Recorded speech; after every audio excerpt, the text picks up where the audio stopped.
तो दूसरा सवाल जो मैंने पूछे थे वो इरफान साहब को मैंने लिखवा दिए थे। पहला सवाल तो ये है कि ये जो विटामिन्स इस्तेमाल करते हैं हम एलोपैथी में, क्या होम्योपैथी में इसका कोई मुतबादिल है?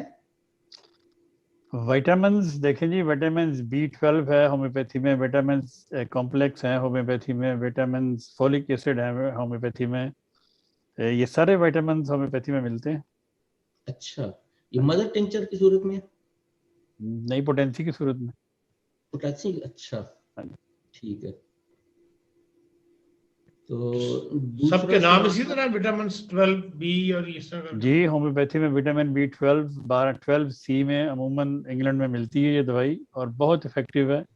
इसी तरह होम्योग्लोबिन 12C बेहतरीन दवाई है, जिनके होम्योग्लोबिन कम हो तो फौरन बूस्ट करती है अलग फजल से।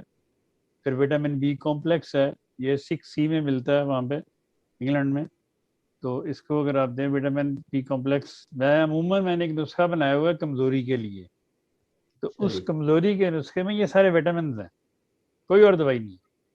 अच्छा अच्छा अच्छा।